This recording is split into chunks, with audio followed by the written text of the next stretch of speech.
Assalomu alaykum aziz do'stlar, qadrli tomoshabinlar. Bugun siz bilan juda muhim, hatto shoshilinch xabar haqida gaplashamiz. Bu ma'lumot ayniqsa pensiyani plastik karta orqali oladigan har bir kishiga tegishli. Ya'ni agar siz yoki yaqinlaringiz pensiyani bank kartasiga olayotgan bo'lsangiz, diqqat bilan eshiting. Siz uchun kutilmagan o'zgarishlar mavjud. Yangi qonun loyihasi nomer 1133 ga kirish arafasida va bu pensiya olish tartibiga jiddiy ta'sir ko'rsatishi mumkin. Bugungi videomizda biz aynan shu qonun haqida uning har bir bandini batafsil tahlil qilib chiqamiz. Bu sizning shaxsiy moliyaviy barqarorligingizga bevosita ta'sir qiladigan masala. Shuning uchun men sizdan hoziroq ushbu videoga like bosib, kanalimizga obuna bo'lishingizni so'rayman. Axir bu kabi muhim ma'lumotlarni o'tkazib yubormaslik uchun bu yagona yo'l. Muammoning mohiyati. Ilgari qanday edi va hozir nima o'zgardi? Keling, avvaliga tizim qanday ishlaganini eslab olsak ilgari. Pensiya olish jarayoni ancha sodda va qulay edi. Pensiya jamg'armasi pensiya pullarini belgilangan sanada sizning bank kartangizga o'tkazar edi. Siz esa istagan vaqtingizda bankomatdan yoki kassa orqali bu pullarni naqdlab olishingiz, do'konlarda to'lovlarni amalga oshirishingiz mumkin edi.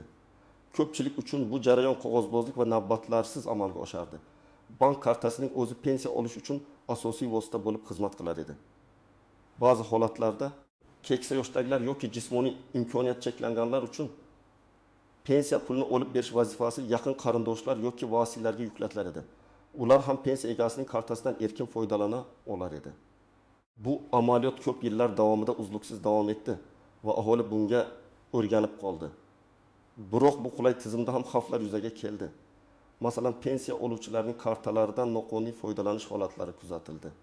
Ba'zi shaxslar keksalarning ishonchidan foydalanib, ularning pensiyalarini o'z ehtiyojlari uchun sarflab yuborishgan yoki pensiya egasi vafot etgandan keyin ham uning kartasiga ma'lum muddat pensiya kelib turgan va bu pullar noto'g'ri shaxslar tomonidan ishlatilgan.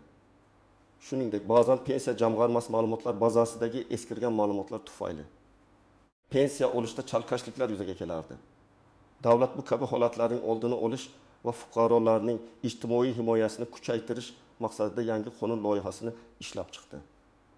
Aynan shu yerda nomer 1130 sonli yangi qonun kuchga kiradi. Bu qonunning asosiy maqsadi pensiya to'lovlari shaffofligini oshirish, firibgarlikning oldini olish va har bir pensiya egasining huquqlarini ishonchli himoya qilishdan iborat.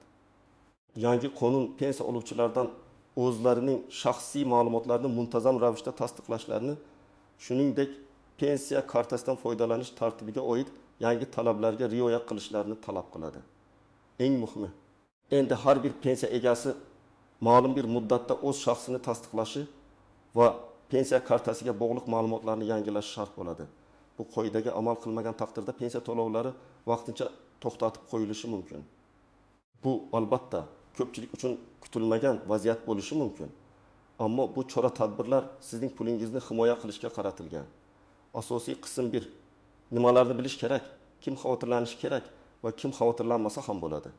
Keling, yangi qonunning eng muhim jihatlarini atroflicha ko'rib chiqaylik. Nomer 1130 sonli qonun birinchi navbatda pensiya oluvchilarining shaxsiy identifikatsiyasini tasdiqlash va ularning pensiya kartasidan foydalanish holatini muntazam ravishda monitoring qilishga qaratilgan. Asosiy o'zgarish shundaki, endi har bir pensiya oluvchi har yili, aniqrog'i, o'zining pensiya olish sanasidan keyingi 12 oy ichida o'zining shaxsiy ma'lumotlarini yangilash yoki tasdiqlash uchun pensiya jamg'armasi yoki uning vakolatli bankiga murojaat qilish shart bo'ladi. Bu oddiy qilib aytganda, sizning tirik ekanligingizni va pensiya pulini shaxsan o'zingiz olayotganingizni tasdiqlashingiz kerakligini anglatadi. Kim xavotirlanishi kerak? Bu qoida ayniqsa quyidagi toifalarga kiruvchi shaxslarga tegishli. 1. Plastik karta orqali pensiya oluvchilarning barchasi. Agar siz pensiyangizni bevosita bank kartasiga olayotgan bo'lsangiz, bu sizga taalluqli. Bu nafaqat keksalik pensiyasi, balki nogironlik pensiyasi yoki boquvchisini yo'qotganlik uchun beriladigan pensiyalarga ham tegishli. Masalan, 75 yoshli Otabek bobo har oy pensiyasini Kapital bank kartasiga oladi. U endi yiliga bir marta bankka borib yoki pensiya jamg'armasining hududiy bo'limiga murojaat qilib, o'zining shaxsini tasdiqlash shart. Agar bu ishni qilmasa, uning pensiyasi keyingi oyda kelmasligi mumkin. Bu jiddiy noqulayliklarga olib kelishi mumkin. Shu sababli xabardor bo'lish muhim. 2. Jismoniy imkoniyat cheklangan, doimiy parvarishga muhtoj pensiya oluvchilar.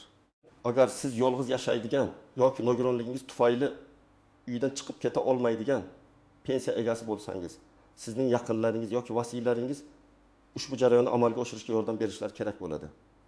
Masalan, 60 yoshli Bibi Mastura uydan chiqa olmaydi. Uning pensiyasi har oy Xalq banki kartasiga keladi. Yangi qonun bo'yicha. Mastura Bibining farzandi yoki nabirasi vakillik asosida hujjatlarni pensiya jamg'armasiga taqdim etishi yoki bankka murojaat qilishi kerak bo'ladi. Lekin shuni unutmangki, bu vakillik notarial tasdiqlangan ishonchnoma asosida amalga oshirilishi shart. Oddiygina so'zlar bilan men Mastura Bibining o'g'liman degan gap endi qonuniy kuchga ega bo'lmaydi. Bu esa qo'shimcha qog'ozbozlik va vaqt talab qiladi. Vaqtincha yoki doimiy ravishda chet elda yashayotgan pensiya oluvchilar, agar siz O'zbekiston fuqarosi bo'lib, pensiyangizni olib boshqa davlatda yashayotgan bo'lsangiz, bu sizga ham tegishli. Siz o'z vataningizga kelib shaxsiy ma'lumotlaringizni tasdiqlashingiz yoki konsullik muassasalari orqali tegishli hujjatlarni taqdim etishingiz kerak bo'ladi. Masalan, Germaniyada yashayotgan 68 yoshli Komil aka har oy pensiyasini O'zbekistonlik kartasiga oladi. U endi har yili O'zbekistonning Germaniyadagi elchixonasi yoki konsulligiga murojaat qilib, o'zining tirikligi haqidagi guvohnomani olishi va uni O'zbekistondagi pensiya jamg'armasiga yuborish kerak bo'ladi. Aks holda uning pensiya to'lovlari to'xtatiladi. Bu esa xorijda yashayotganlar uchun jiddiy byurokratik to'siq bo'lishi mumkin. Kim xavotirlanmasa ham bo'ladi. Bu qo'yda asosan pensiyani naqd pul ko'rinishida uyiga oladiganlar yoki bank kassasidan har oy shaxsan o'zi oladiganlarga taalluqli emas. Chunki ularning shaxsi har oyda tasdiqlanib turadi. Lekin davlatning umumiy siyosati naqd pulsiz hisob kitoblarni rivojlantirishga qaratilgan. Shuning uchun ertami kechmi siz ham karta orqali pensiya olishga o'tishingiz mumkin. Shunda bu qoidalar sizga ham taalluqli bo'ladi. Shunday ekan, hozirdan xabardor bo'lib turish zarar qilmaydi. Shu bilan birga ba'zi tumanlarda, ayniqsa chekka qishloq joylarda aholining bank xizmatlariga kirish imkoniyati cheklanganligi sababli pensiya jamg'armasi o'z xodimlarini pensiya oluvchilarning uylariga yuborish amaliyotini joriy etishi mumkin. Bu esa keksa va nogiron shaxslar uchun qulaylik yaratishga qaratilgan. Ammo bu amaliyot hamma joyda ham mavjud emas va buning uchun maxsus arizalar talab qilinishi mumkin. Shuning uchun avvalambor o'zingizning hududingizdagi pensiya jamg'armasiga murojaat qilib, aniq ma'lumot olishingizni tavsiya qilaman. Qonunning asosiy maqsadi firibgarlikning oldini olish va davlat byudjetining samarali sarflanishini ta'minlashdir. Yangi qonun aynan shu kabi holatlarning oldini olishga qaratilgan bo'lib, har bir pensiya to'lovi o'z egasiga yetib borishni kafolatlaydi. Shuningdek, pensiya oluvchilarning o'zlari ham ba'zan karta ma'lumotlarini uchinchi shaxslarga ishonib topshirishadi. Bu esa keyinchalik moliyaviy muammolarga olib kelishi mumkin. Yangi tartib bu kabi xavflarni minimallashtiradi. Asosiy qism 2. Qoidalardagi istisnolar, tuzoqlar va noaniq nuanslar har qanday qonunda bo'lgani kabi. Nomer 1130 sonli qonunda ham o'ziga xos istisnolar va noaniq holatlar mavjud bo'lib, ular haqida bilib qo'yish sizga kelajakdagi muammolarning oldini olishga yordam beradi. Keling, ularni birma-bir ko'rib chiqaylik. Muddatga oid istisnolar va yaxshi sabab holatlari. Yangi qonunda pensiya oluvchi har yili shaxsini tasdiqlashi shart deyilgan. Ammo agar pensiya oluvchi jiddiy kasallik, og'ir operatsiya yoki boshqa obyektiv sabablar tufayli belgilangan muddatda murojaat qila olmasa, nima bo'ladi? Qonun loyihasida bu holat uchun yaxshi sabab tushunchasi kiritilgan. Agar siz kasallik yoki boshqa favqulodda vaziyatlar tufayli bu muddatga rioya qila olmasangiz, tegishli tibbiy ma'lumotnomalar yoki boshqa tasdiqlovchi hujjatlar bilan pensiya jamg'armasiga murojaat qilishingiz mumkin. Bunday hollarda pensiya to'lovlari qayta tiklanishi va to'xtatilgan davr uchun pullar qayta hisoblab berilishi mumkin. Biroq bu har bir holatda individual ko'rib chiqiladi va yaxshi sababning ishonchliligi tekshiriladi. Masalan, 7 yoshli Ra'no xola operatsiya tufayli 3 oy davomida shifoxonada yotdi va shu sababli pensiya jamg'armasiga murojaat qila olmadi.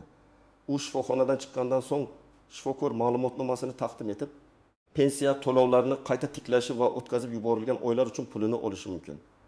Lekin bu holatda harakatni kechiktirmaslik va zudlik bilan murojaat qilish juda muhim. 2. Vakillik masalasi va notarial ishonchnoma. Yuqorida aytib o'tganimizdek, agar pensiya egasi shaxsan o'zi murojaat qila olmasa, uning vakili orqali ishni hal qilish mumkin. Ammo bu yerda muhim bir noaniqlik bor. Vakillik faqat notarial tasdiqlangan ishonchnoma asosida amalga oshirilishi shart. Bu degani oddiygina yozilgan men falonchining o'g'liman, otam uydan chiqa olmaydi degan yozuv yo'q, shunchaki og'zaki so'z endi qonuniy kuchga ega emas. Ishonchnomada pensiya egasining pensiya masalalari bo'yicha vakolat berilgani aniq ko'rsatilishi lozim. Shuningdek, ishonchnomaning amal qilish muddati ham aniq belgilangan bo'lishi kerak. Bu jarayon qo'shimcha xarajat va vaqt talab qilishi mumkin. Misol uchun, taqam 5 yoshli Murod boboning o'g'li Anvar otasining pensiyasini bank orqali tasdiqlash uchun borganida notarial ishonchnoma talab qilinishi haqida eshitib, qaytib ketishiga to'g'ri keldi. Bu esa bir necha kun va qo'shimcha mablag'ni talab etdi. Shunday ekan, oldindan bu masalani hal qilib qo'yish maqsadga muvofiq. Ukt pensiya kartalarining turlari va ularga bo'lgan talablar qonunda barcha turdagi bank kartalari bir xilda ko'rib chiqilishi aytilgan. Ya'ni xalqaro, Visa, Mastercard yoki milliy, Humo, Uzcard kartalar o'rtasida farq yo'q. Biroq ba'zi banklar o'z mijozlari uchun maxsus pensiya kartalarini taklif qilishi mumkin. Bu kartalar orqali qo'shimcha imtiyozlar, masalan, cashback yoki foizlar berilishi mumkin. Bu esa pensiya oluvchilar orasida chalkashliklarga sabab bo'lishi mumkin. Ya'ni agar sizda oddiy debit karta bo'lsa ham, bu qoidalar sizga taalluqli bo'ladi. Lekin ba'zi banklar sizga maxsus karta olishni taklif qilishi mumkin. Bu majburiy emas, lekin uning shartlarini diqqat bilan o'rganish muhim. Masalan, Xayrulla aka oddiy Uzcard kartasiga pensiya olardi. Lekin bank unga Gold pension kartasini taklif qildi. Undagi foizlar qiziq tuyulgan bo'lsa ham, aslida unga shartnomadagi yillik xizmat haqi ko'pga tushishi mumkin edi. Har doim bank shartnomalarini diqqat bilan o'qing va tushunmagan joylaringizni bank xodimlaridan so'rab bilib oling. Axborot texnologiyalaridan foydalanish imkoniyatlari yangi qonun bilan pensiya jamg'armasi va banklar o'rtasida axborot almashinuvi kuchaytiriladi. Bu bir tomondan qulaylik, chunki endi sizning ma'lumotlaringiz tezroq yangilanadi. Ikkinchi tomondan, agar siz mobil ilovalardan yoki onlayn xizmatlardan foydalana olmasangiz, bu siz uchun qo'shimcha qiyinchiliklar tug'dirishi mumkin. Hozirda pensiya jamg'armasining veb-sayti orqali ayrim ma'lumotlarni tekshirish imkoniyati mavjud. Kelajakda shaxsni masofadan turib tasdiqlash uchun ham qandaydir onlayn mexanizmlar joriy etilishi rejalashtirilgan bo'lishi mumkin. Ammo hozircha bunday to'liq funksional imkoniyatlar mavjud emas. Shuning uchun hozirgi vaqtda ko'pchilik uchun shaxsan murojaat qilish eng ishonchli yo'l bo'lib qoladi. 5. Pensiya to'lovlari to'xtatilganda nima qilish kerak? Agar siz yuqoridagi qoidalarga rioya qilmasangiz va pensiya to'lovlari to'xtatilsa, vahimaga tushmang. Bu faqat vaqtinchalik chora. Pensiya to'lovlari to'xtatilgandan so'ng siz zudlik bilan pensiya jamg'armasiga murojaat qilishingiz va shaxsiy ma'lumotlaringizni tasdiqlashingiz kerak. Barcha zaruriy hujjatlarni taqdim etganingizdan va ma'lumotlaringiz yangilanganidan so'ng pensiya to'lovlari odatda bir necha kun ichida qayta tiklanadi. Eng muhimi, to'xtatilgan davr uchun pensiya pullari ham sizga to'liq to'lab beriladi. Ya'ni siz hech qanday pulingizni yo'qotmaysiz. Faqat uni olishda kechikish yuzaga kelishi mumkin. Masalan, G'iyos aka bir oy davomida shaxsini tasdiqlashni unutib qo'ydi va uning pensiyasi to'xtatildi. U pensiya jamg'armasiga borib ma'lumotlarni yangilagach, keyingi oyda 2 oylik pensiyani birga olgan. Bu istisnolar va noaniq nuanslarni bilish sizga jarayonni tushunishda va kutilmagan vaziyatlarga tayyor turishda yordam beradi. Har doim mening ishimga bu qanday ta'sir qiladi degan savolni berishga harakat qiling va shunga qarab harakat qiling. Amaliy maslahatlar, tomoshabin nima qilish kerak? Aziz do'stlar, endi eng muhim qismiga yetib keldik. Siz nima qilishingiz kerak? Bu o'zgarishlar bilan bog'liq har qanday muammodan qochish va pensiyangizni uzluksiz olish uchun quyidagi aniq qadamlarni bajaring. 1. O'zingizning tekshiruv sanangizni aniqlang.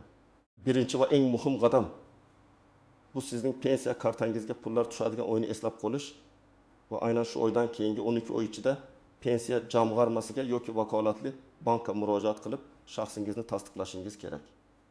Masalan, agar sizning pensiyangiz har yili mart oyida 1-marta o'tkazilgan bo'lsa, demak siz keyingi yilning fevral oyi oxirigacha shaxsingizni tasdiqlashingiz lozim. Bu muddatni daftar yoki taqvimga belgilab qo'ying. Hatto yaqinlaringizdan eslatma berishlarini so'rang. Bu juda muhim. ikki, qayerga murojaat qilish kerak? Sizning hududingizdagi pensiya jamg'armasining tuman, shahar bo'limiga murojaat qilishingiz mumkin.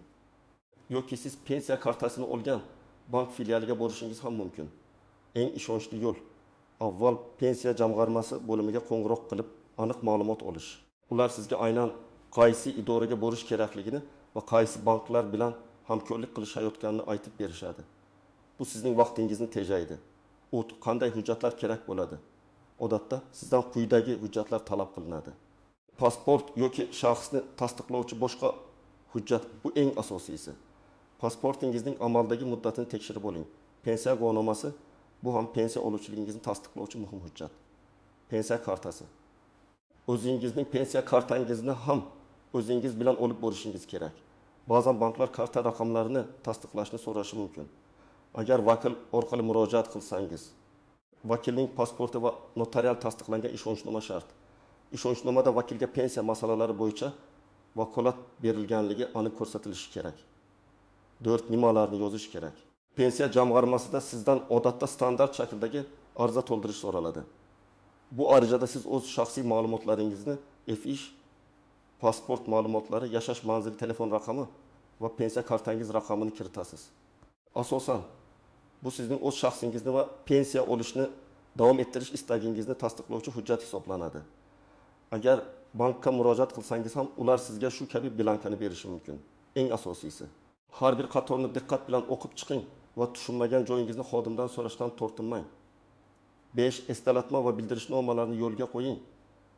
Agar siz mobil aloqa vositalaridan foydalana olsangiz, bankning mobil ilovasiga kirib, pensiya kartangizga oid bildirishnomalarni yoqib qo'ying. Ba'zi banklar pensiya to'lovlari to'xtatilishi oldidan SMS xabarnoma yuborishi mumkin. Bu juda qulay. Agar sizda bunday imkoniyat bo'lmasa, farzandlaringiz yoki nabiralaringizdan sizga eslatib turishlarini so'rang. Shu bilan birga pensiya jamg'armasining rasmiy veb-sayti va ijtimoiy tarmoqlardagi sahifalarni kuzatib boring. Yangilanishlar shu yerlarda e'lon qilinadi. 6. Savollar berishdan cho'chimang. Agar sizda biror narsa aniq bo'lmasa yoki shubhaga tushsangiz, pensiya jamg'armasining ishonch telefoniga qo'ng'iroq qilishdan yoki bank xodimlaridan so'rashdan tortinmang. Hech qachon taxminlarga asoslanib ish ko'rmang. Chunki bu keyinchalik jiddiy moliyaviy muammolarga olib kelishi mumkin. Bu bosqichma-bosqich ko'rsatmalar sizga yangi qonun talablarini bajarishda yordam beradi. Unutmang, bu jarayon pensiya to'lovlar tizimini yanada xavfsiz va shaffof qilish uchun mo'ljallangan. Sizning faolligingiz va diqqat e'tiboringiz esa muammolarning oldini oladi. Xulosa va yakuniy chorlov, aziz do'stlar. Bugun biz pensiya oluvchilar uchun juda muhim bo'lgan nomer 2030 sonli yangi qonun loyihasi haqida batafsil ma'lumotga ega bo'ldik. Xulosa qilib aytganda, endi pensiyani plastik karta orqali oladigan har bir kishi yiliga bir marta o'z shaxsini tasdiqlashi shart. Bu firibgarlikning oldini olish va pensiya to'lovlari o'z egasiga yetib borishini ta'minlashga qaratilgan muhim chora. Biz qanday edi, nima o'zgardi? Kim xavotirlanishi kerak, kim xavotirlanmasa bo'ladi? Qanday istisnolar bor va nima qilish kerak? Kabi barcha savollarga javob berdik. Esingizda bo'lsin. Bu ma'lumot sizning shaxsiy moliyaviy barqarorligingiz uchun juda muhimdir. Agar siz ushbu videoni foydali deb hisoblagan bo'lsangiz, iltimos unga like bosing, kanalimizga obuna bo'lishni unutmang. Shunda kelajakda ham shu kabi muhim yangiliklardan birinchilardan bo'lib xabardor bo'lasiz. Va nihoyat men sizdan ushbu yangiliklar haqida o'z fikrlaringizni izohlarda yozib qoldirishingizni so'rayman. Siz bu qonun haqida nima deb o'ylaysiz? U qanchalik foydali yoki qulay deb hisoblaysiz? Sizda qanday savollar bor? Fikrlaringizni kutib qolaman. Keyingi videolarimizda ko'rishguncha o'zingizni ehtiyot qiling.